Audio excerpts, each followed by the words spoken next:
definitely going to be very stiff competition. Okay, so now we're going to hand you over to the next game, Freddybabes versus Shaggy.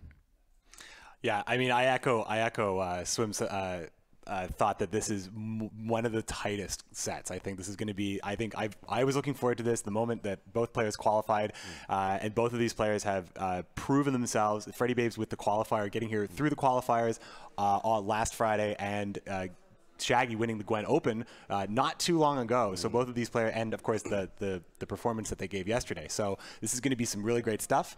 And I mean, what are your thoughts on it? I've said this like previously. I think Shaggy is the man to beat right now in the Gwen competitive scene. Game King is definitely extremely successful himself, but Shaggy's just so dominant. He's always so dominant, and he was the only player to achieve a 3-0 victory yesterday, while every single other matchup ended up in a 3-2. So I'm very intrigued to see if he will be able to establish that dominance in this matchup, because he's facing one hell of an opponent. Freddybabes has proven himself again and again, and like the drummer, you will say, and again and again and again. And there we go. I love these poses, by the way. They definitely stepped it up. Last time everybody was just crossing their arms. It was kind of boring. Well, Swim took a page out of your book with the Igni stance. We do see the bands come out. Shaggy, thank you. You have banned Amir. I'm pretty sure Chad is happy about that. Thank you, Shaggy. Good guy, Shaggy. That is. I know. I think I have a lot to say about that band. Like that band is. Well, I mean, it's. He's playing John Cave's Spies. I think it makes a lot of sense. It's not that Mill is like not strong or anything like that, or that's not like an appropriate band, especially if you're not really wanting to deal with that. But on top of the fact that we saw 8 Mill matchups, Mill matchups yesterday. So very short matches too. Shaggy's a very confident player, and you know, we saw Freddybabes struggle a little bit with the Mill deck. Shaggy's just gonna take that out of the equation. The weather is clear. No more Mill in the Freddie has 3 very powerful lineups though, with scoia'tael, which he has to lead with, Dagon and Northern Realms. Shaggy leading off with Northern Realms himself, bringing a Radovid deck, I believe. While Freddybabes is Freddybabes playing Radovid as well, or Henselt? Freddybabes did have the. I was so focused on that Emir ban. I think I just blanked it out. I think I can. We're just going to grab the leader list just to be 100% sure. I do believe it's Radovid, though. We didn't see. It is Radovid. It is Radovid. Yeah. But both players are running Radovid. Okay, good to know. That is correct. So here we go. Here we go, ladies and gentlemen. Semifinals: Freddybabes versus Shaggy. These two individuals actually slept in the same hotel. So and they've been talking. They talked all morning as well. Like these guys. You know, like it's a really great atmosphere over here. We have some of the best players in the world all talking to each other about the finer points of Gwent. You get a lot of great perspectives. The environment is awesome here. Like we all share the same passion, and it's really cool to just be able to chill and hang. And like the attitude, everybody's like very. There's not much salt going on around. Like everybody's very sportsmanship. Like, and it's been a really cool experience, basically. No, I mean, like it's a great. I mean, even just in the interview space upstairs, like we're just everybody's hanging out, having a bite to eat. We're talking about Gwent. We're having a great time. It's great to be here, and this match is going to be great. Shaggy just starting off with a very traditional opener for Northern Realms, trying to thin the deck out with the Blue Stripes Commando and Blue Stripes Scout. Now this is a deck that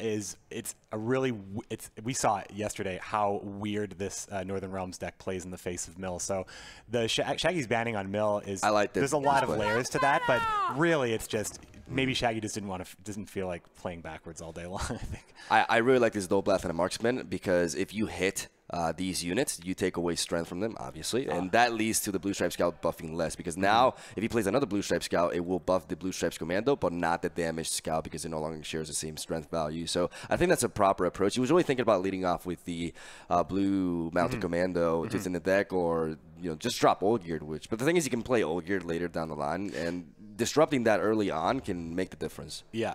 It definitely forces Shaggy to play the Reaver Scout immediately, because that Blue Stripe Scout is now threatened, and it doesn't necessarily give away that there's the final Scout is in hand. But Freddy got basically forced Shaggy. Elves must die. This is very thematic.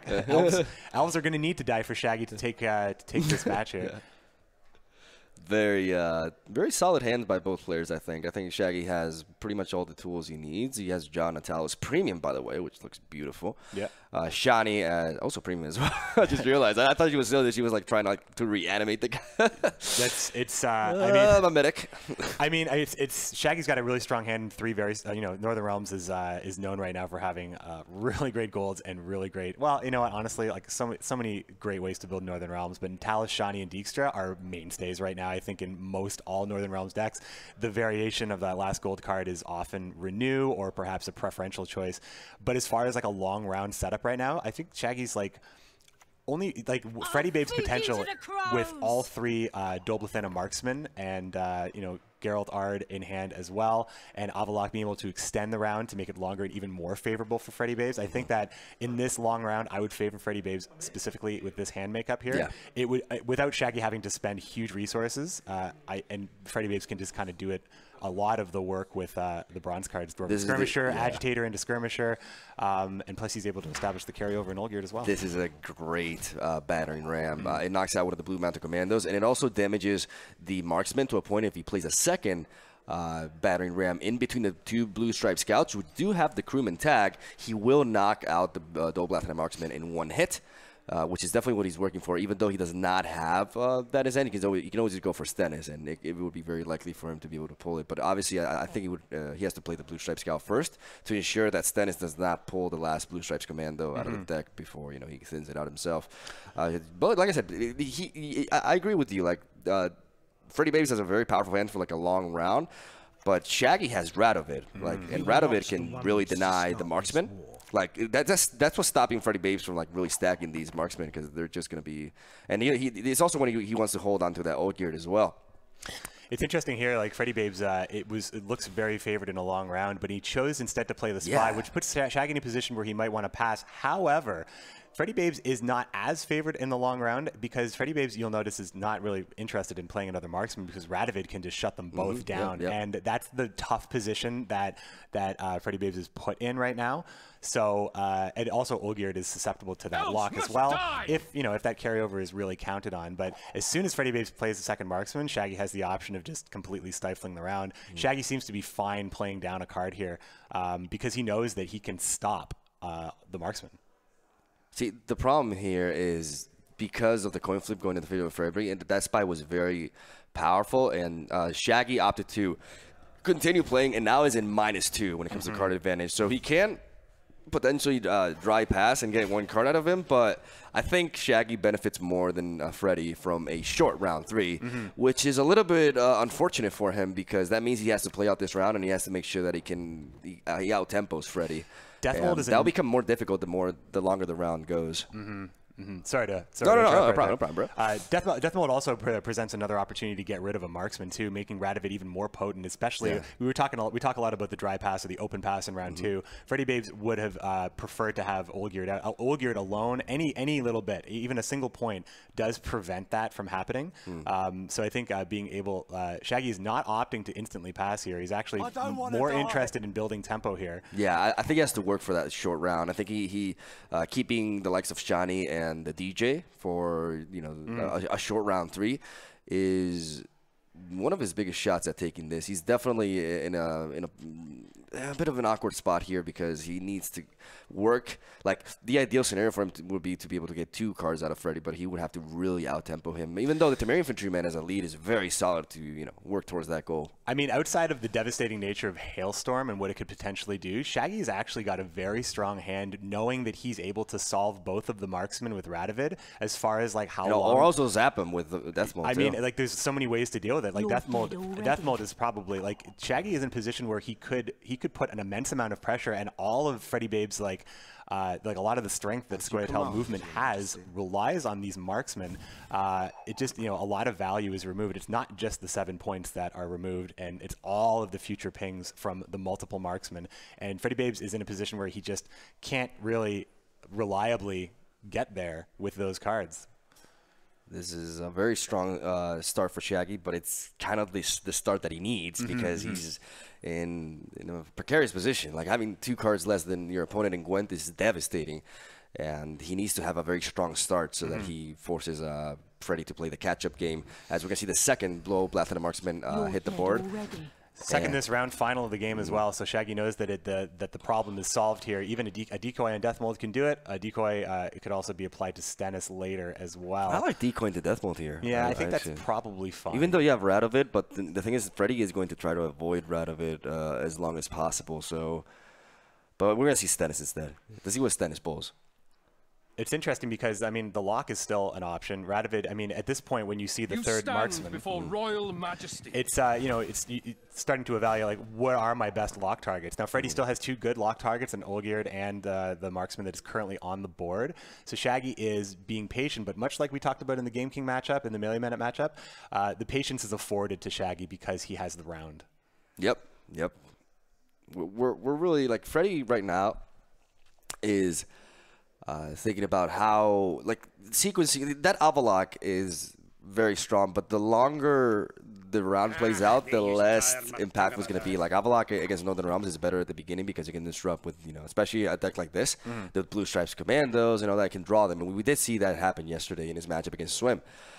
Here we're going to see Radovid. Yeah, this is a good Radovid. But like, Freddy is not going to give him a better Radovid until like the very end of the round, and at that point, the marksman will have gotten all its value anyway. So, very solid 14 strength swing for Shaggy that also denies any more, you know, picking from the Dole Blath and a marksman. Yeah, I mean, Shaggy is dictating the length of this round right now, and now he knows that, you know, the biggest snowball units are taken care of.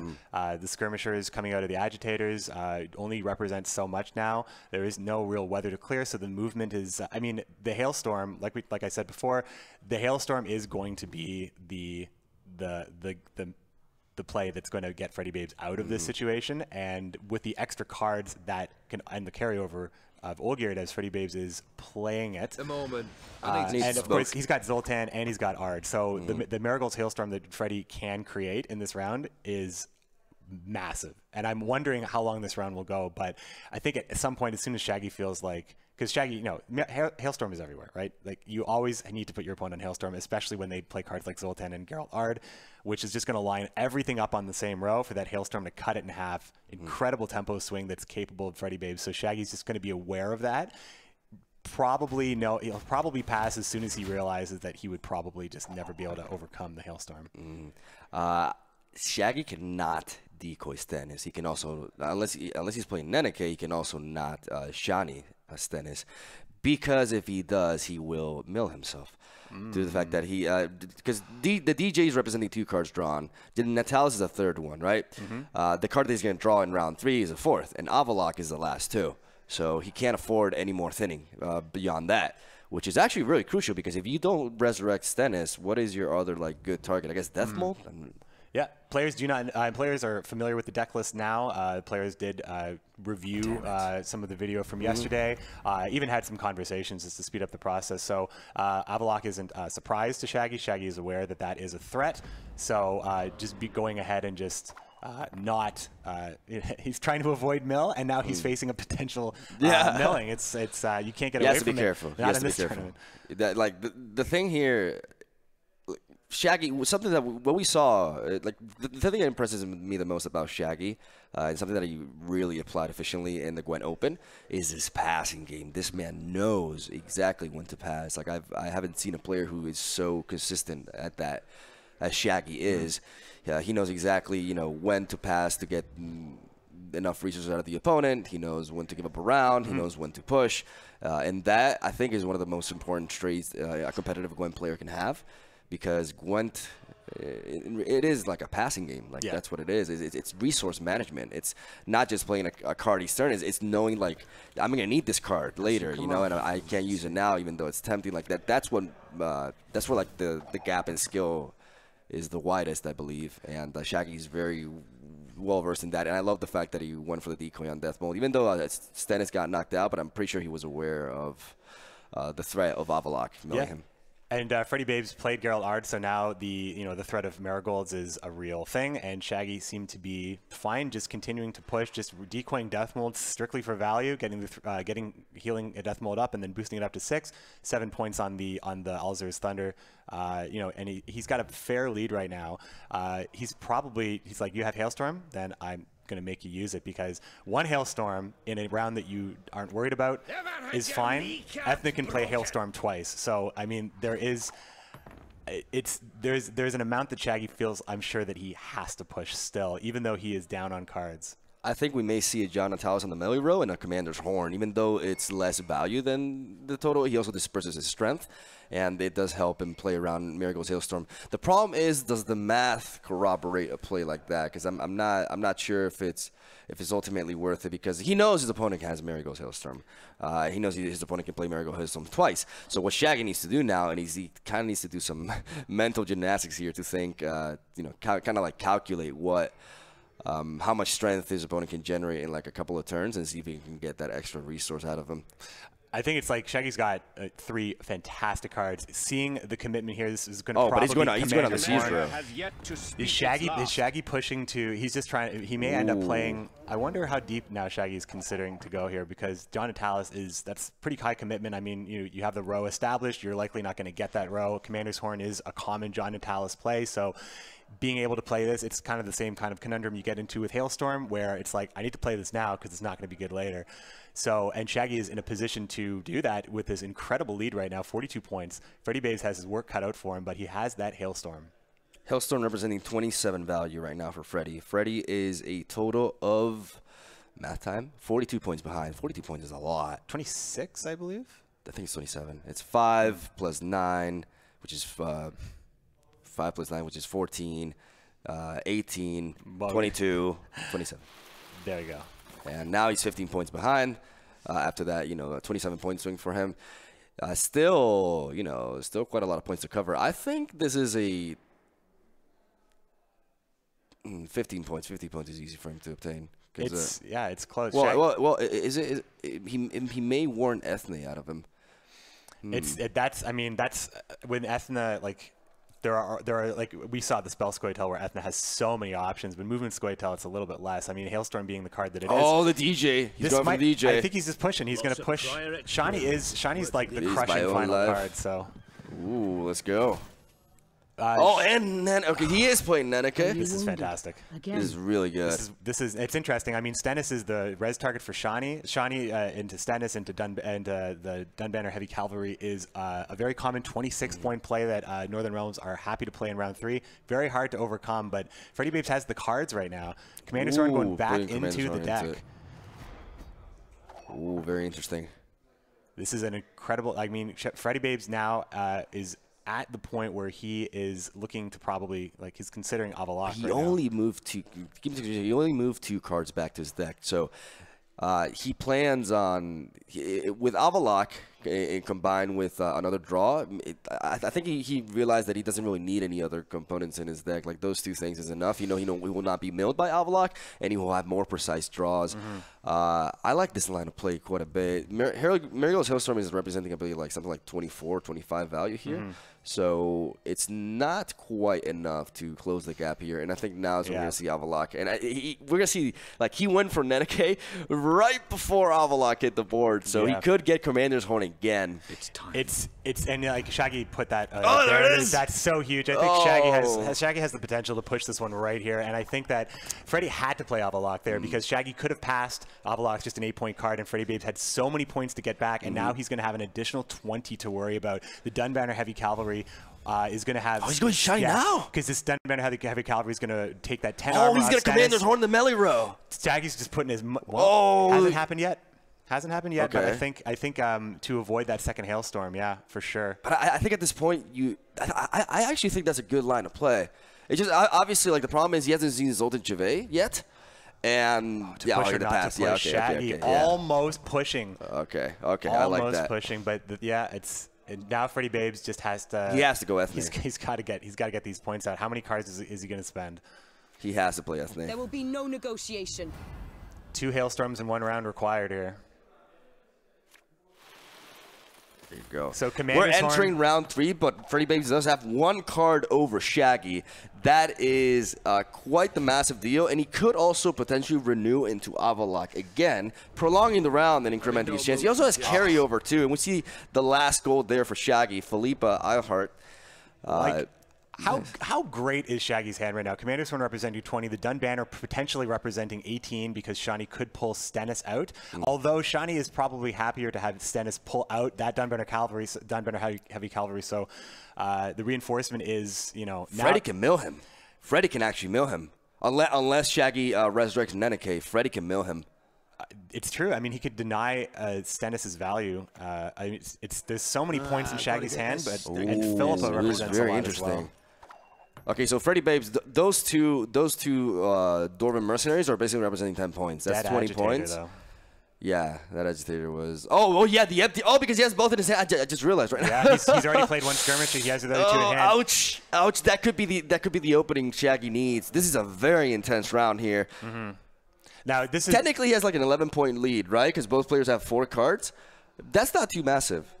I think that right now Philippa is fine. It doesn't give your Shaggy's going to go for Shawnee instead potentially here. Oh, you could get milled though. Philippa doesn't get. Yeah, this is. Will we see this coming?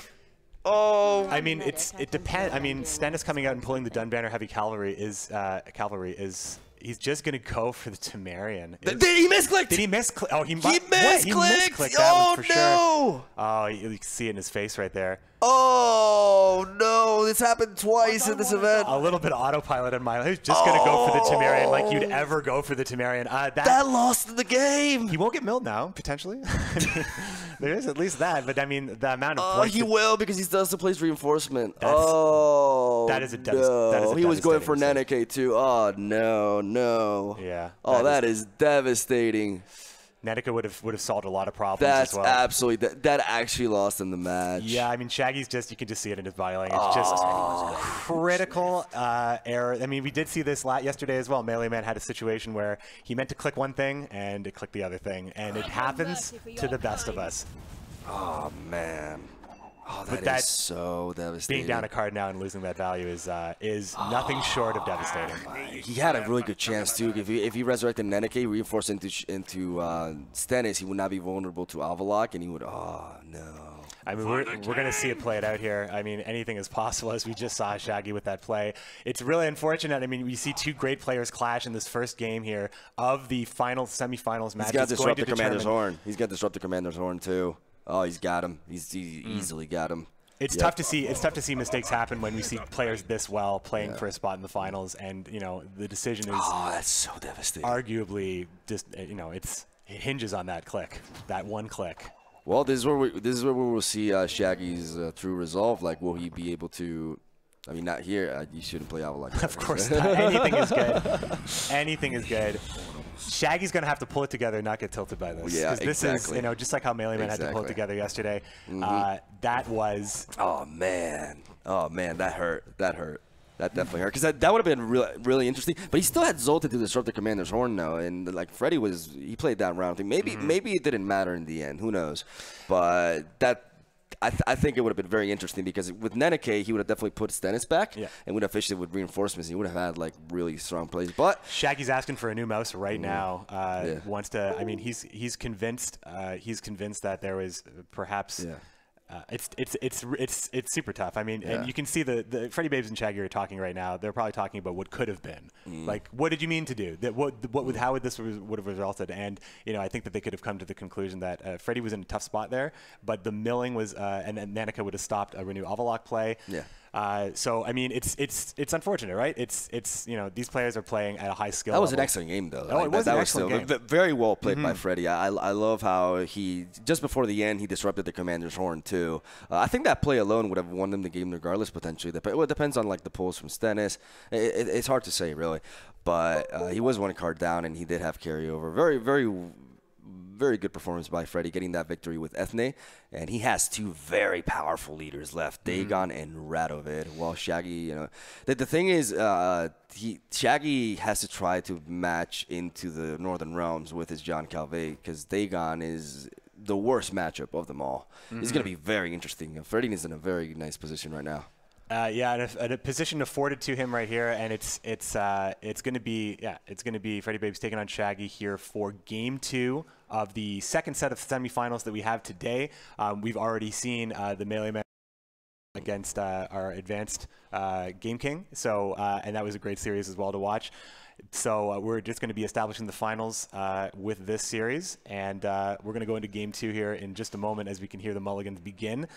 And Freddybabes is, two very strong leaders, forced the mill ban from Shaggy, and it was interesting how we almost saw a milling occur from Avalok there, and Definitely. Shaggy doing his best to try to prevent it, and then just not hitting the card he wanted with that click there. And we do hear Radovid, and I think we got a Dagon Radovid matchup. Yep, there we go. Shaggy bringing the Northern Realms yet again, while Freddy goes into the fray with Dagon. It's good that Shaggy was able. Like I said, I think the crucial point of this set at this point is, oh man, this is tough. Oh, this is tough. Oh. Got him. Nice. Dodge the infantrymen on the mulligan here. We were talking earlier about how Dagon is a very stable leader, and every player brought Dagon, but Freddybabes brought a different flavor of Dagon. Absolutely. Very unconventional, utilizing cards like Ericus Behemoth, Necker Warriors, and the baby Ericus, the baby spiders. Oh yeah, we saw this deck yesterday. Becker's Twisted Mirror. Like, there's lots of stuff in Freddybabes' deck that was very unconventional for what you might normally see from monsters.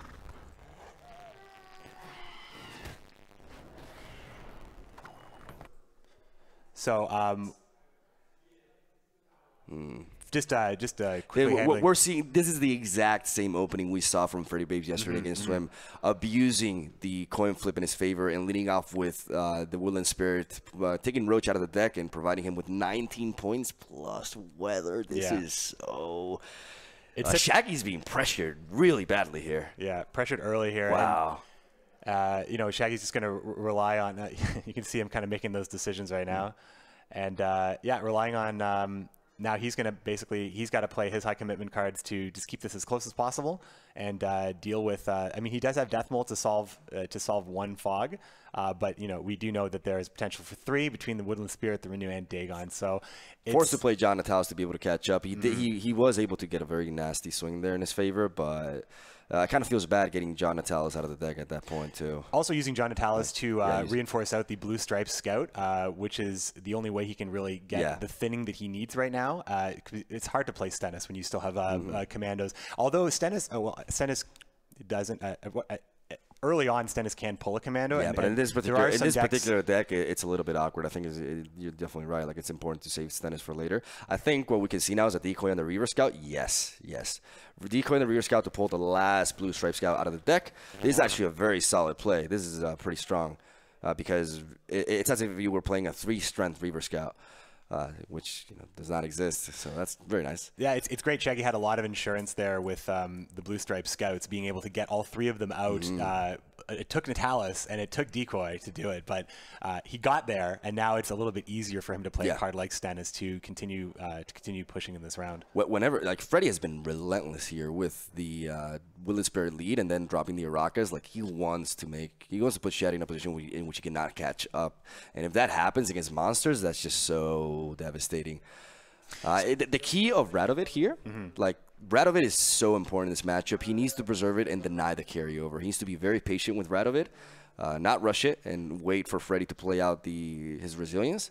And we're going to see just how Freddy intends on adapting to that, because the thing about Radovid is it's there. It's always a possibility because it's a leader. You know your opponent has it.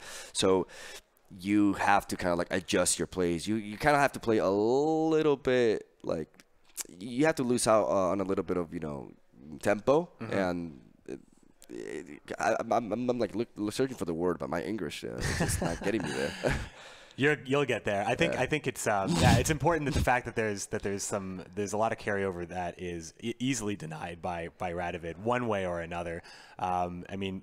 You lock up the Ekamara, you lock up the Foglets, you can lock up. I'm not sure if Olgierd is in this particular deck with Freddybabes, but Dorgray creating another Ekamara. Like, Radovid has a lot of options, and there's also the Ericus Behemoth, which Freddy runs. So if Shaggy ever identifies that as like a serious threat, there's an option there as well. Also, just want to apologize for some of the audio difficulties. We're just trying to address that right now. So thanks for sticking with us on that. Yeah. But so basically, like, my point with Radovid is that you have to make certain underwhelming plays just to not get completely punished by it. You have to always try to avoid having 2 solid lock targets, because if Radovid gets its full value, and that's so strong. It's definitely a great tool to have against monsters, which is why I believe a lot of people opt to go with this leader, because it really, it's like we were saying, it's the anti-BS. Radovid is anti-BS. Yeah, we talked about that, right? He's like, I'm not having any of that. Exactly. I don't want to see that card at work for your strategy. And it's interesting with Radovid being such a prominent leader in the meta right now, it's hard to run cards that are ruined by locks, because you're going to run into Radovid fairly frequently. But you can also, on the counter side, you look at stuff like Nilfgaard that runs the Emperor Enforcers and Brigades. You have a lot of lock targets, so you can do a little bit more, because there's only so many things that could be locked. Here comes the Dunbanner out to take the armor off Zenith. He's playing into the Becker's Sister Mirror here. Yeah, I mean, that's a little bit bad for Shaggy, because that Becker's can provide him with a massive swing that he may not be able to recuperate from. This is dangerous. Interesting that the decoy on the Reaver Scout also prevented the Becker's Twisted Mirror from kind of backfiring. Here's Freddybabes. He's considering it right now. That's true. Looks pretty good. Ouch, indeed. It's been a long time since, only yesterday when we saw, because we didn't get the deck list in advance, and we saw Becker's Twisted Mirror. And Freddybabes' monster deck in general is very interesting and different. Wait. If he does this, this will tie him. This will make him tie. Okay. We could see a pass here from Freddy. It's pretty good. I mean, the round has gone on long enough. Oh, it's pretty advantageous right now. Now, Freddy wasn't able to set up. I mean, Freddy can do so much in the second round. Could Battering Ram have done it? If he hit something, he hit the Foglet, and then Battering Ram actually was Battering Ram was a 13 strength play as well. No, it wouldn't have done it. It wouldn't have done it. Yeah, there's a pass. There's a pass by Freddy. It's a perfect pass, really. Yeah. It's exactly where you want to be. 5-6 cards in a situation like this, being up a card and forcing your opponent to either take the tie card down. Becker's Twisted Mirror is back, everybody. And we see Renew. We see Renew in his hand too. Woodland Spirit will return. And that's always very bad news for the opponent. Oh man, this is tough. Shaggy's being pushed here. Freddy's in a great. Oh, he's going to go down. Here we go. Death. Sudden death, boys. So we're going to go right into round 3, which we've already seen today. We've already seen a tied round, and we've also seen a tied game. So this is Shaggy's really confident. I mean, we saw Shaggy push very, very well, being down 2 cards in the last game. An unfortunate misclick ultimately cost him. But wait, he's going to mulligan away Death Mold? That's his answer for Weather, though. Not sure. He committed to Manica there. That's great. Now he has his infantryman on tap. Philip is going to get a lot of value. Shiny, obviously, he has some great options. We see Yennefer in his hand too. Oh boy. Oh, the Catacat into Stennis, the 9 Shani. That's such a huge play. That takes away the one of the most favorite Northern Realms, Shani into Stennis into Dunbanner, Heavy Cavalry. And I think that's a great play from Freddy, because that's basically it. That's one of Shani's best targets to res. I mean, Shani has a lot of other great targets. I mean, even a Battering Ram can be a huge swing as well. But in this situation here, Shaggy, we were talking about how well he did being down cards. Yeah. Cards like Shani and Stennis and stuff like that afford you that huge push at the end there. Now it's a little bit less potent. Some might say significantly less potent, as Freddybabes identified that as being something that he could lose to. So quickly Catacan that. So so Shaggy just didn't have the option. Radovid is still going to probably, well, I don't know if that's going to make much of a difference at this point. This is a very key moment. Will Shaggy expect the Renew into the Woodland Spirit and preserve Death Mold for that? Or will he just drop it now? No, he's being patient about it. I like that approach. Philippa could lose value here, though. We'll see. It did lose a little bit of value. It was a little bit. I think that was like 14. Yeah, there was a potential for it to lose. I think up to 5 in that particular sequence there. Yeah. Philippa, of course, damaging 5, 4, 3, 2, 1, but randomly, so that can hit. That 4 strength ping could hit a 1 strength unit. What's really key about this hand that we see from Freddy, that Yennefer, is there's multiple factors, right? Because of the Temerian infantrymen, Shaggy's actually able to, quote unquote, swarm a little bit like his opponent. So, but because he has played Philippa also contributes to that. So if he keeps eliminating bodies, we may see an offensive Yennefer to actually pull out the Chironics and deal damage instead, because he may get outswarmed here, even though because these eggs are going to get consumed. Well, never mind, because these eggs will provide him with that. Yeah. I think that the eggs, like Ekamaras, are very met in round 3. Oh, that's I think that the eggs represent a lot. Like Freddybabes is counting on those eggs, I think, right now for the Ekamaras, because the Ekamaras are not really going to do a whole lot. The Necker Warrior isn't going to do a whole lot either, outside of maybe generating another Foglet for the eventual Woodland Spirit's second Fog. Yennefer is great in her flexibility, like you were saying. If you have less units, you can just go ahead and just use it defensively. Yeah, but the more I look at his hand, the more I feel like he's going to go for the proactive play regardless, because he's going to bring back the Woodland Spirit. Do you think Shaggy locks these eggs? I wonder. I mean, the consideration could have been there if Freddybabes has. He may just knock one of them out. I mean, he took the tie, right? He denied like a lot of the strong carryover cards automatically by taking it right to round 3. He's not hitting the eggs. He's just not cracking those eggs. Not interested in it. These Ekimaras represent decent play, like decent value here because of those eggs. Right now, Shaggy has a 12-point lead, but the flock keeps ticking, and this is it's looking tough. Like he's gonna really have to rely on what res targets does he have with Shani now that Stennis is not around? What other thing could he pull? I think Battering Ram is probably like the most reliable and best bet. I mean, just will that be enough? Without actually seeing how this all plays out, I think that the Battering Ram is probably a Death Mold represents at least a fog clear. Yeah. But Shaggy is waiting, but I mean you can only wait so much. Like Death Mold, like as soon as the fog is cleared, another fog is coming, and you got to put your opponent on the best cards, right? So here comes Yakimara. I think this is smart. I think that making sure that you get the eggs before something stops them. The Battering Ram had the opportunity there before, and now Radovid also had that opportunity. If Radovid wanted to maybe deny Harpies coming out of the deck from the Harpies popping out of the eggs. But at this point, Freddybabes just kind of got that was a little bit of a gift, I think, because that's the extra 5 points that Freddybabes he's stuck with the Ekamara right now. Yeah, what Shaggy has to do here is he has to keep killing off his units. I guess he got to look at the deck list from yesterday, so he's expecting Yennefer. And it's important for him to be able to deny as much value from that as possible, because the Renewing to the Woodland Spirit will provide him with 4 bodies in 1 card, which is a very big deal. That Necker Warrior, because 3 Harpies have already spawned, right? So that Necker Warrior doesn't really represent any sort of value beyond 7. He's really hovering over that. You know what we could actually see, though? We could see 2 Yennefers with the Ekamara eating Yennefer Renew. I mean, that is an option. Woodland Spirit obviously is great, but I mean, it's just another line of play that Freddy could take here. I like this Radovid.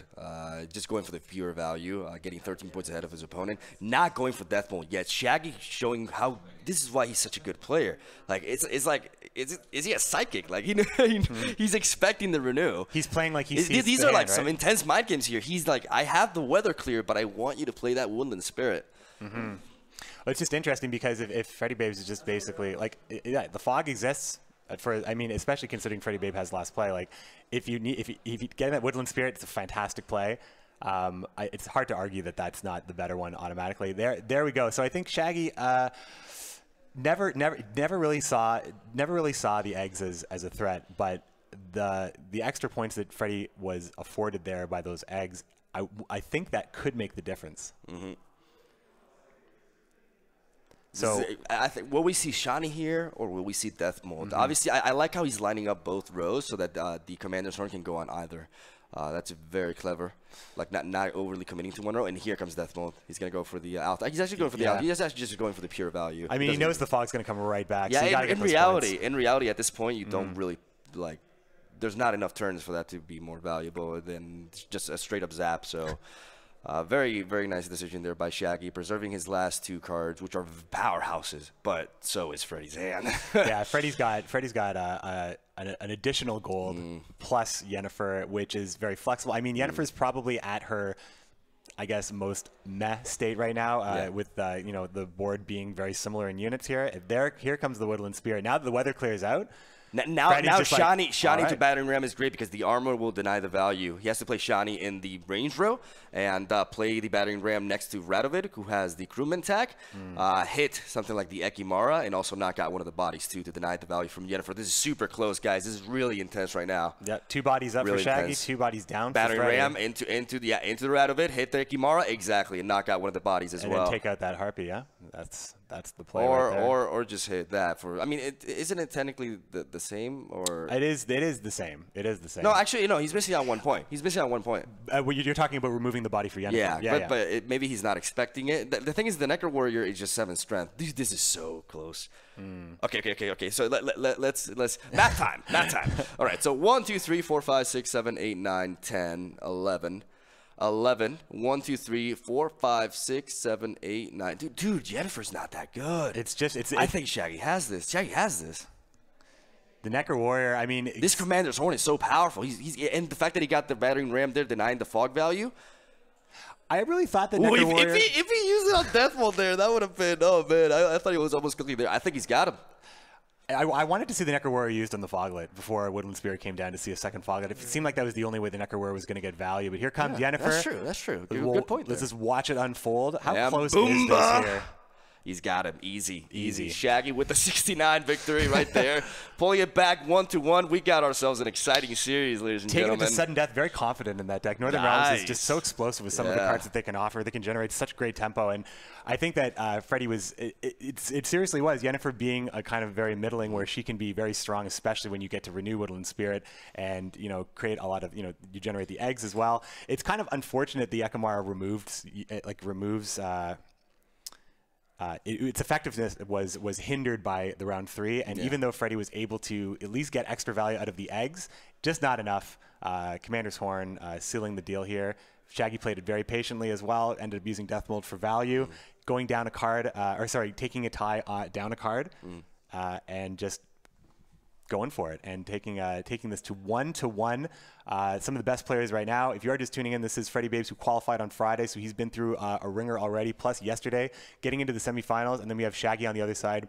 Our Gwent Open champion, we'll see him in Challenger, absolutely. So we're going to see a lot more from Shaggy, regardless of the outcome of this series here.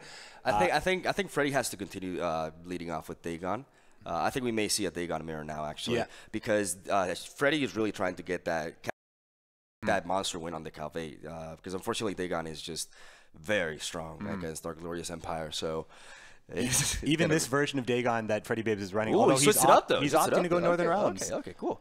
So we're going to flip the matchup now. Freddybabes on Northern Realms, Shaggy on Monsters, which is, and there's, we see a Drowner variant here with Shaggy. So focusing more on movement stuff, which is very strong right now. Baby, a triple. A triple Drowner with Hailstorm on tap. Becker's Twisted Mirror also from Shaggy. Both of these fantastic players identifying, hey, Becker's Twisted Mirror is pretty decent still. Pretty damn good still, yeah. Like 20 points for a silver, 20 I like points that. when you can generate tons of 1-strength units.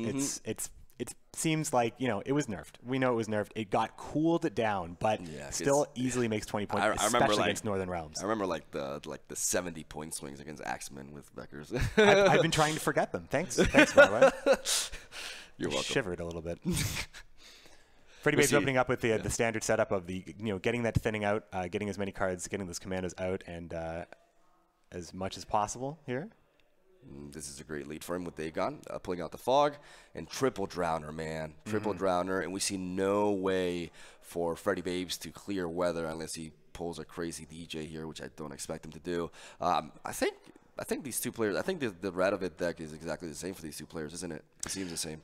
It's very close. This is Radovid's popularity. Radovid's wildly popular at the moment. I mean, we were talking about Northern Realms leader. Like Henselt has a lot of devastating plays. Yeah, but even Philippa's the same. Like Philippa is it's definitely a little bit newer. I mean, we talked about maybe like the Flex Gold being Renew in Northern Realms if you're running Shani, John Natalis, and Dijkstra. Philippa is being chosen by both Shaggy and Freddybabes as that 4th gold instead of Renew. As popular as Renew has been, Philippa still, because Philippa denies a lot of setup. I mean, there are lots of great boards that Philippa can work in round 1 specifically. And round 3, she's bad top decks. That's like the one thing that it's hard to be okay with sometimes with Philippa, but more often than not, when you compare it to a card like Geralt Igni, like you're gonna get what you want from Philippa most of the time. It was also really key in that last matchup because it really helped him clear the board and take out the power from Yennefer too. Like it was, Philippa is a really good tool because of that, like the ability to, because Northern Realms, You know, well, with Radovid, I would call this like a semi-control deck if you think about it, because they have a lot of tools to really like disrupt what your opponent is doing with the battering rams, Radovid and Philippa herself. Funny to see, you know, Radovid and Philippa teaming up here. Yeah, they're not friends as far as Witcher lore is concerned. Absolutely, farthest thing from it. We're going to see Shaggy. I mean, Shaggy just has the opportunity of just keep smashing units into that fog, and then ultimately. These drowners, though. Yeah, the drowners are going to do a lot for Shaggy here. And again and again. No Temerian drummers in this tournament at all. Yeah, I don't think we saw a single one by any of the players. Yeah. It's more of a Henselt thing, I think, but it's. I love the premium animation of it. It's so goofy. It's great. Perfect. I like listening to music and just watching the drummer just play the drum. So I think Shaggy's got like all of his cards are super strong. Like I think Shaggy can end up being put in a position where he can afford to play Frightener in this round. It could happen. I think I think in Shaggy's position, maybe thinking about setting up carryover before he's going to go ahead and just get those drowners. Yeah, these drowners are just while so the fog is here. Strong, the fog is here, the drowners are going to come out. These drowners are 11-point plays on a bronze card that is also making your fog get continuous value throughout the round. This is super powerful for Shaggy. The fact that he has 3 of them is massive, and technically, as you mentioned, a 4th one with the Frightener. He's going to be able to really capitalize on this fog, and that's the difference between the 2 Dagon lists that we've seen between these 2 players. Freddy's is more geared towards Consume and Swarm and a big Yennefer nuke, while this deck seems to be more geared towards abusing positioning with the drowners and the fog. Neither player taking the route to play some of the more traditional stuff that Dagon has been playing. I mean, the ladder's always shifting. Well, this is changing. This is a rather traditional. Oh, the Beckers though. The Beckers. Well, I mean, stuff like Beckers and drowners aren't in every Dagon variant. Sometimes there's a lot of space that there's a lot of great bronzes and a lot of synergistic bronzes in monsters. So sometimes when you take one card, like you take Scoia'tael Harpy, you're taking Vran, and then you're considering taking the Harpies as well. And now you've got a Consume core, so you're considering taking Neckers. And a lot of the time when you build a monsters deck, a lot of that kind of it all kind of falls into place already. You feel like it's just not good to not run those synergies. Yeah. But with Freddybabes and Shaggy's list, it's not quite like that. It's their own twists here, I think, each one. And I think Shaggy has a lot of potential here. He's going to start setting up his carryover. He's considering it at least. Yep, there you go. Ekimara, Chow, Chow's down on that drowner. Honestly, it seems like a very disgusting meal if you ask me, but it does strengthen it. Ekimara, indiscriminate iron stomachs. Yeah, for sure. I like how he's also easing up a little bit that melee row as well, because if he's going to be aiming to play all the drowners there, so he was kind of like really stacking it, and Ekimara kind of relieves a little bit from that. As this is a tie, so Freddy could potentially pass here and force a draw, but that would really benefit Shaggy. Right? That would really benefit Shaggy for sure. It's tough with the carryover to consider that. I mean, we're talking a lot about Shaggy's hand right now. Freddybabes has a lot of potential in his hand as well. I think that the only real limiting factor is that Deekster is risky to play. At least it's like we know that Reaver. I don't know how many Reaver Scouts there are in the deck, but I mean, well, there's battering rams, of course. He's put him in a bad spot though, because he has that resilience. Because he has that resilience, Shaggy could pass here and deny the open pass from his opponent and have one card over him. I wonder if there's a better. I mean, Shaggy's not going to play a second Ekimara because Radovid exists. So I think that unless he really wants Radovid to be played, but that doesn't seem ultimately beneficial. So I think it's tough. Like Freddy is not playing Radovid. Like we saw a lot of times yesterday where Radovid was played just to lock a single target, because these players know that you can't just kind of put your opponent on. Oh, he's going to give me 2 great targets eventually. Not necessarily. We saw Freddybabes kind of held back in the movement scoia'tael matchup earlier in the last game, the first game, and now Freddy he's opting to not play that lock. The clock is ticking. Shaggy is really thinking what to do. I like the Drowner play. Just take away the blue stripe scout. So you deny that crewman tag more, even though he's already played 2 battering rams. But yeah, that's a very good target. Pulling it there. Come over here. I think it's really interesting. Generally, like in Shaggy's position, you are like super committed to win the first round, because Caretaker can deny and disrupt in a lot of situations with Northern Realms. You can take Stennis, but Stennis actually hasn't come out yet. So Caretaker having that first move in round 2 isn't necessarily like it's oftentimes fantastic. but I think Stennis is one of the better things to grab if you're graveyard hitting. And we saw Catacan, Freddybabes immediately solve that problem in the last round. Even though ultimately Shaggy took it, it did prevent Stennis, because Stennis is such a strong card when you see him multiple times in a game. We haven't seen anything from him yet, though. Right now, okay, I like this Radovid. It's like it's what we said multiple times. Like when these caliber players, they're not gonna give you a better Radovid. Like he was not playing that second Ekimara until that Radovid was played. So Shaggy seems to be rather happy to see Radovid out. That's always a relief when you're facing this kind of deck, because you know you don't have to worry about that. Because whenever I go into Radovid, like that's the first thing on my mind the entire match until it's out of there, because it denies your game plan. Like it has the ability to lock 2 units. Can be so strong. So both players are very concentrated right now. This is an intense moment. Freddy has like a 14 strength lead, but the fog is still taking, and we're gonna see the second Ekimara hit the board. This Ekimara, what it's doing, because the coin flip was in Shaggy's favor, it's preventing an open pass from Freddy if he were to not be able to take the round anymore. So that's just really good for him. I mean, Shaggy can only go so far right now. He does have Frightener, and now it's I was talking about he may have been in a position to afford to play it and not have it be as risky. But at this point, the game is very close. He has Frightener. He also has Becker's Twisted Mirror, which he can't really play because Freddybabes is the one in charge of all the lowest strength units. Yeah. Like that's the thing. Becker's is like really awkward here, and Frightener, it depends on what it draws, because Frightener, he's behind, and playing a spy like that, even with weather on your side, it can be a little bit.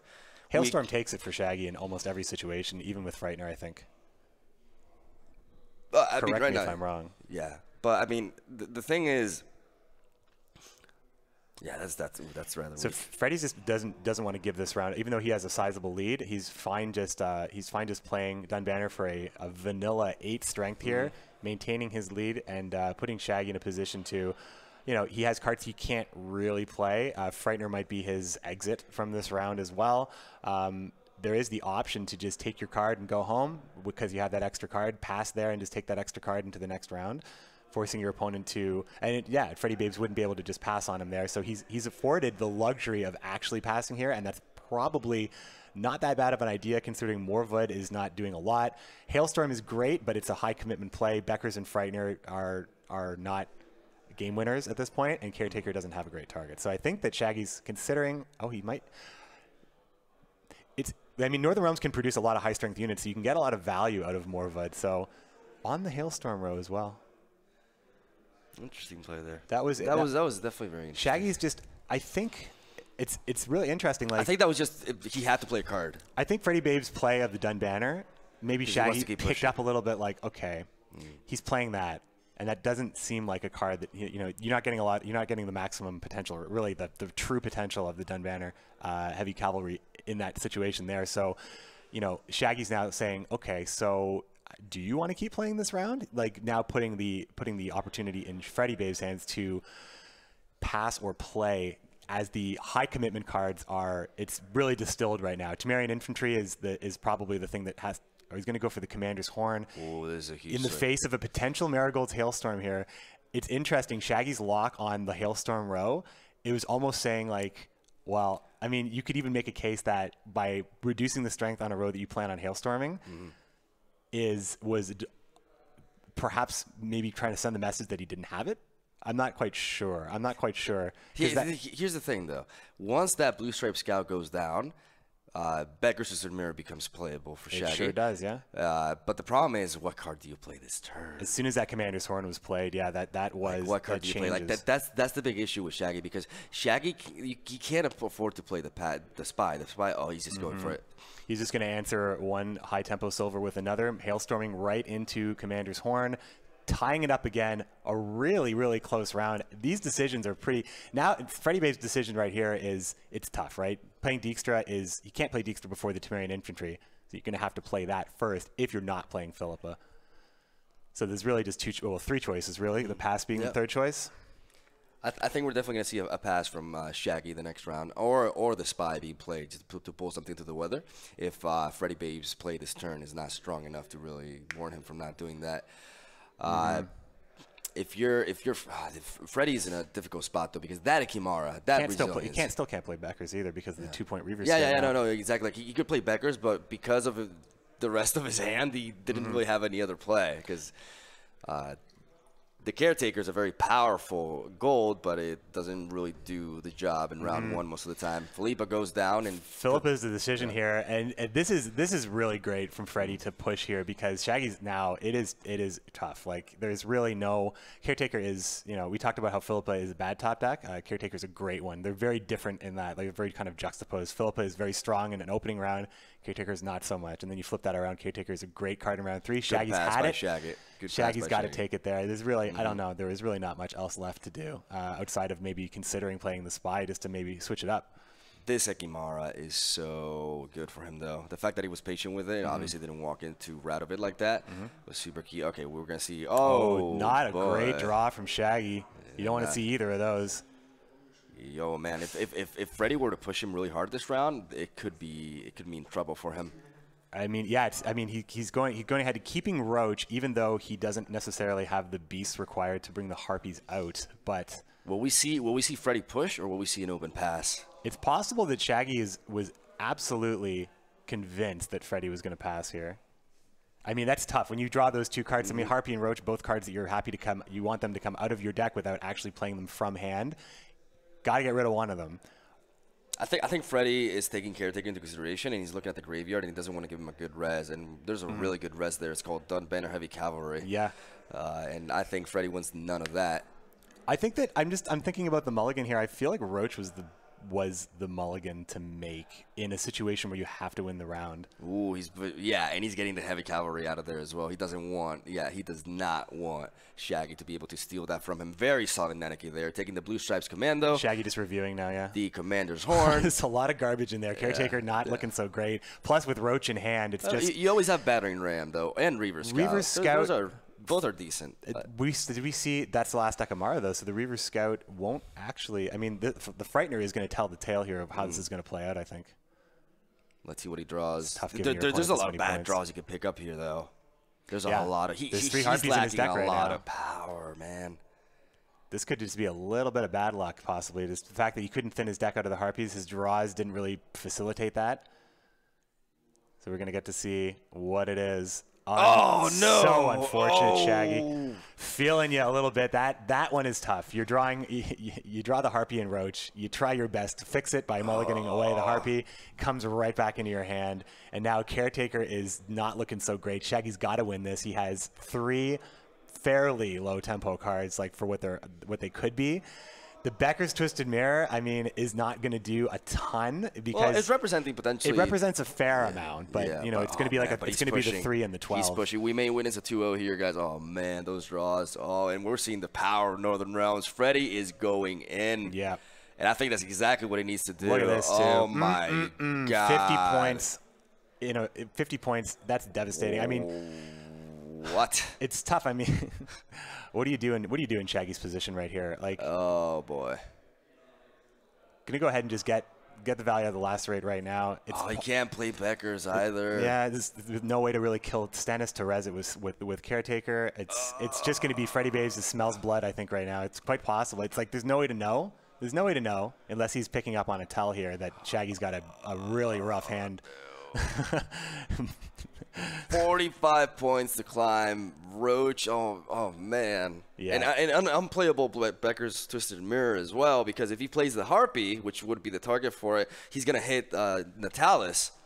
Or because it ignores armor, right? So it's going to hit I'm not sure if the Harpy ignores armor, actually. The thing right now is that Shaggy's going to signal to Freddybabes that his hand is bad, one way or another. He can't play Beckers. So he's going to play either a Harpy, Roach, or a Caretaker that's going to pull out a 3 or 4 strength unit. Shaggy's going to signal it that he's got a bad hand, and then Freddybabes is probably just going to go in for the kill with Dijkstra. Yeah. He's going for the kill. I think you have to Caretaker into Battering Ram here. There's just no other play, unfortunately, and I just don't know. There is the Battering Ram. I do apologize. I thought for some reason when we went through the graveyard scroll there just for a moment there, I wasn't positive that there was earlier on.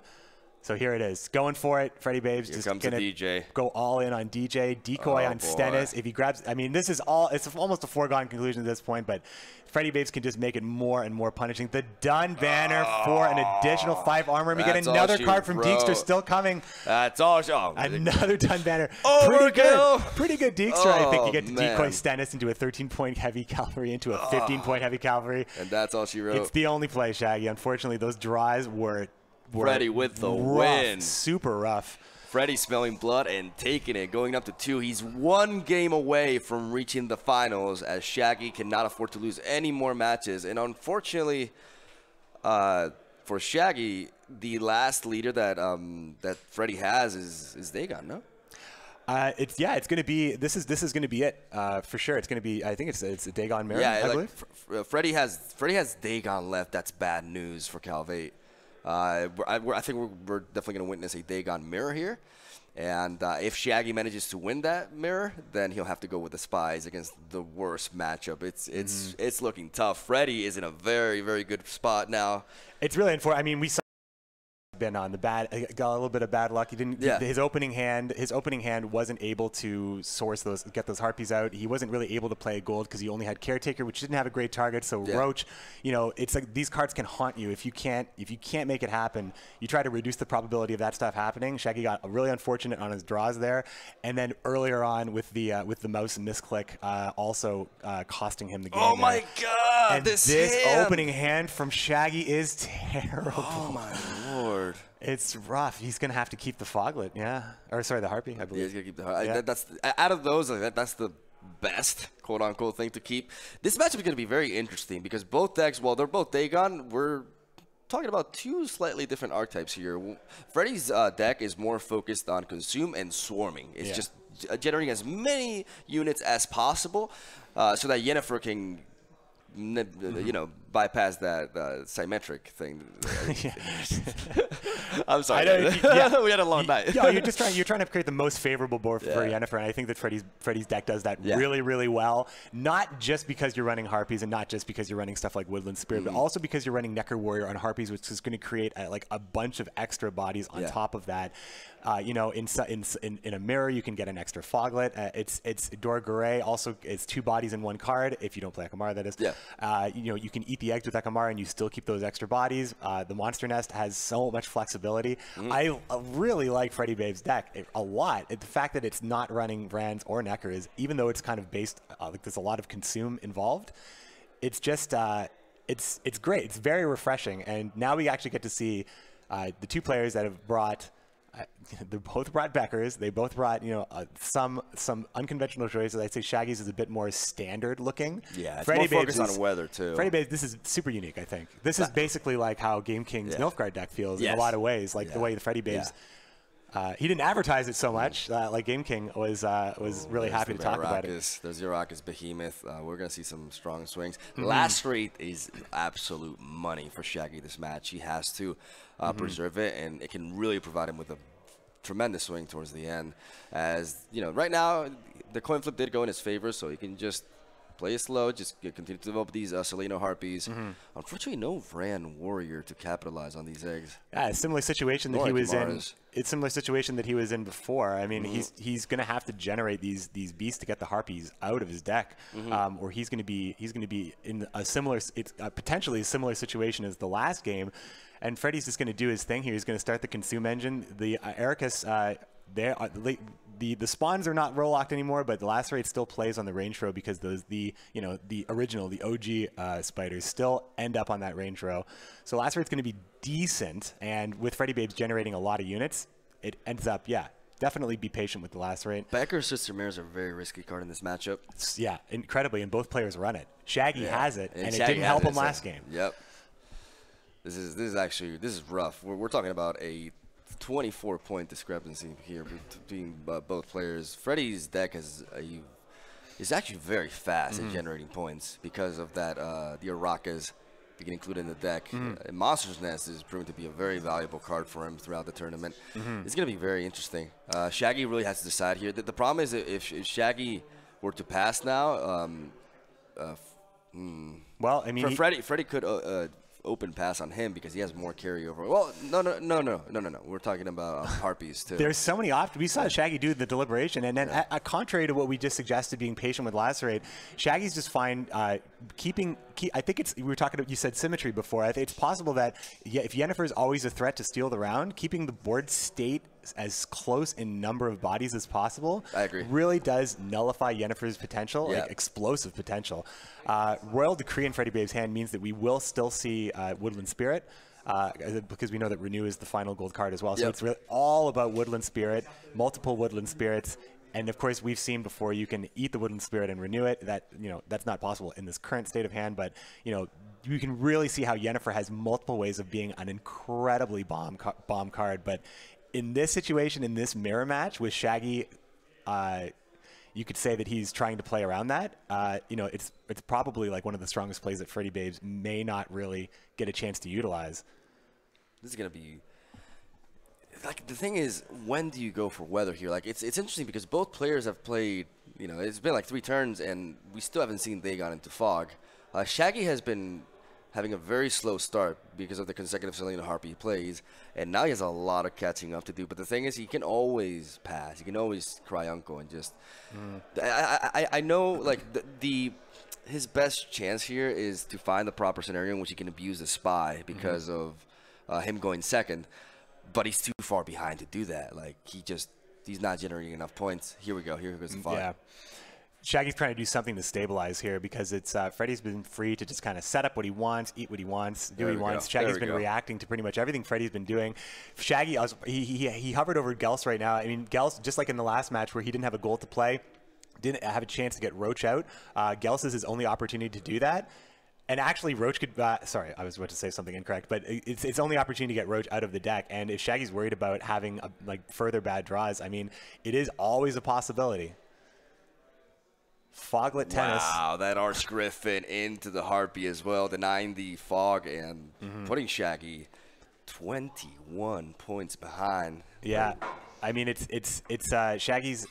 I think in a lesser situation as Freddy. Freddy does run the Harpies and does run Erica, so the mulligan is really important to Freddy as well. But Shaggy, like, they're both decks that can be affected by the mulligan. And when we haven't seen any Harpies come out of the deck, I think Freddy is probably fine to just keep pushing here, because with the Harpies not coming out, it means that his draws are worse. Freddybabes knows Shaggy's deck because he did a review yesterday. So no Roach being shown, no Harpies being shown, and the position that he put Shaggy in last game. This is great. I think he has to do this here. This okay. If you were to get, oh man, it's got a. Well, that's still decent value. It's good. I mean, that's a great hailstorm. And for the first time, like, Shaggy actually gets ahead of his opponent, which is very important because he's going second. So he's really trying to abuse it. Now he's in a position in which the Frightener can be really devastating for Freddy, because it can put him in a spot in which he's threatened to go down. Yeah. -2 in card advantage. I think a lot of the deliberation that Shaggy was doing in the last couple turns is like, what are all the possible things I can do with Gels? Because I'm pretty sure I have to play Gels this round. Yeah, the problem was the Will and Spirit, though. Like, that's what I was trying to say. Like, because he stole the Foglet from his graveyard, he couldn't really play Woodland Spirit. He shouldn't play Woodland Spirit until he plays the Arch Griffin and gets that Foglet back. Because he would not be able to get the Foglet out. That is part of the consideration as well. But I mean, like it was awkward. Foglet's only one piece of Woodland Spirit's devastating ensemble. But you always want the full package, though, right? you want it all. Yeah. You want it all. Game. Gwent is in a lot of ways a game about managing your greed. I think we're going to see double Drowner onto the Ekimara to get it out of here and deny that carryover. In 2 consecutive turns, you will be able to knock it out unless it gets buffed. But Freddybabes has potentially 2 more Ekimaras, but they are very low tempo plays as well because there's only 1 egg left. But he does have the Arrakis Behemoth. It's just, that's true. I think that, that's true. And there is the potential. And the Necker Warrior did go on Harpy, right? That there's additional Harpies now. Yeah. So I mean, I think Freddybabes is in a good. He could still establish like a little bit more carryover with the Ekimara and spawn another Arrakis. And Yennefer still, like, Shaggy's still keeping the board state as far as like the amount of units on the board very favorable to avoid like the dominance of Yennefer. Like, Freddy really thinking here. Just like 10 to 12, 8 to 12 points, Yennefer is probably going to get in this matchup right now. Freddy was really debating about continuing to push there or not. He's not in a comfortable position as of now. And there goes the Arch Quick Griffin. clear, take that Foglet back. Yep. Get that fog. I love how, you know, in the mirror, it's just like you said, the foglet tennis. Yeah, it's bouncing it back and forth. Just like eyeball ping pong in the Nilfgaard matchup. It's great in the Nilfgaard mirror. There's a lot of fun interactions in the mirrors, and I think that, you know, you get to see some cards like really like flex, like the way Vikavara Medics can do that kind of damage in the mirror, and you know how the Guardian plays in the mirror, and like all the stuff that we've seen. We've seen a lot of mirror matches, and they've been really interesting because I was talking about how the meta right now it's very rich and diverse, and even between leaders, like we're seeing two very different Dagon decks. I mean, mostly different. There's a lot of differences. There's some similarities, but you know, there's some weird similarities like Becker's, but we're seeing mirrors that are a lot more interesting than maybe something from like a very well-established, long-standing, like maybe 3-month-old metagame where things have been refined. And I think that also there's more options. Like there's more situations where these cards are great. Just like you called it, though, Drowner just removing that Akamara. And it's fun to point out that I believe, well, when I was going to say it, they were an equal amount of units. Now I believe Freddy has one more, which doesn't really make this Yennefer that crazy.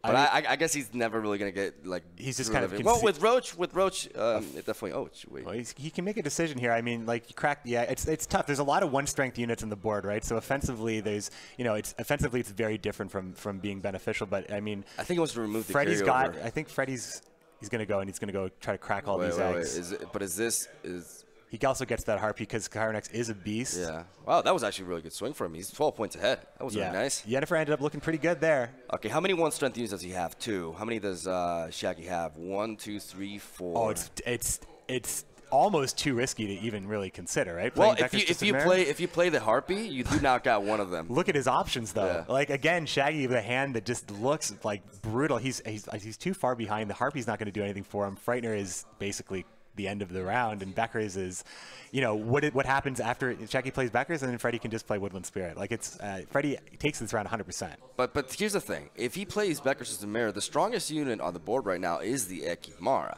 So he would make the Ekimara only 1 strength. That's a very good point. And yeah, but that's okay. I like that. Yeah, he has to do it. So he has to really improve his hand through mulligans here. He has to get that harpy out of his hand.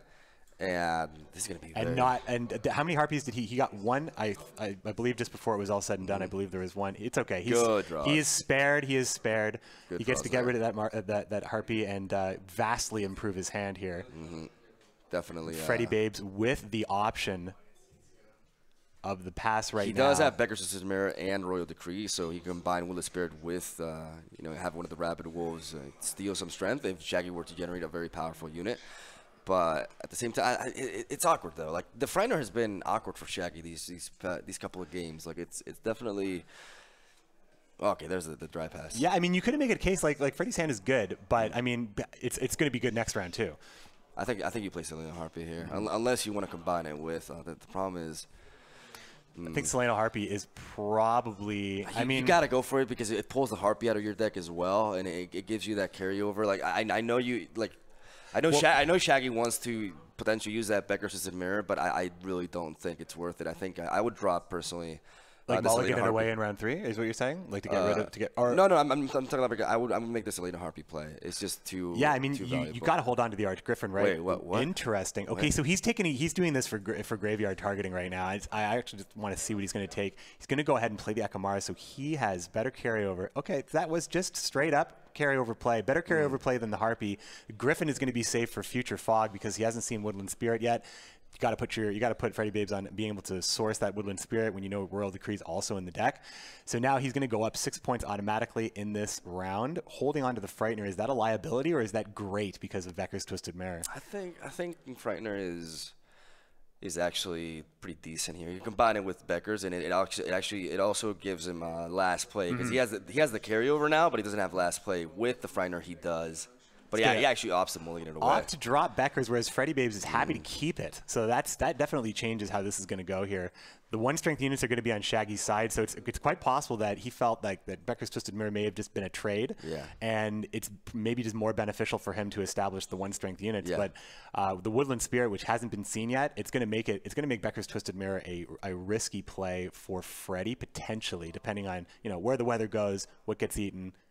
how the board state ends up when that decision is finally made. But we're going to see how it goes. We're going to see how it goes here. Beckers may be a dead card. Just lost our video feed for just a second. We're back. Okay. Just wanted to So call here. that out for a second in case we went a little silent. It is like there was like a silence for a moment. Yeah. All right, the clock is ticking. Clock is ticking. Shaggy does. No, it's Freddy. It is Freddy. Shaggy highlighted, but Freddy is play right now. And there's a Will and Spirit. Fine. You On get to that the weather. range row. Interesting.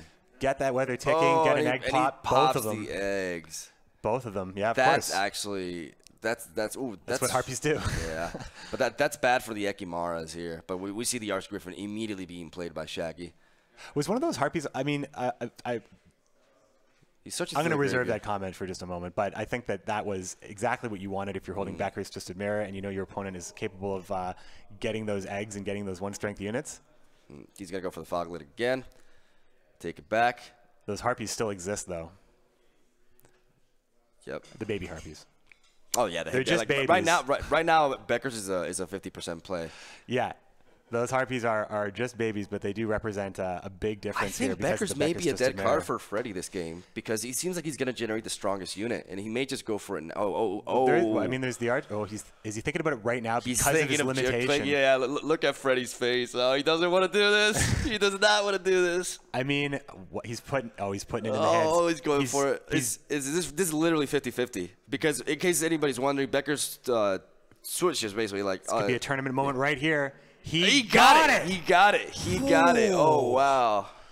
Wow, he got it. Oh, man. Freddie has been taking advantage of some pretty specific stuff here, and with Shaggy taking Becker's out of the potential here. I mean, that very well could be the difference maker. That was a huge risk by Freddie, but that was the best possible moment, right? Yeah, definitely. Especially if he was putting Shaggy on having Frighter or something like that. Oh man, What a heads-up play and a risk. What a risk for the tournament. Yep. Freddybabes just gave us a little bit of a gift there.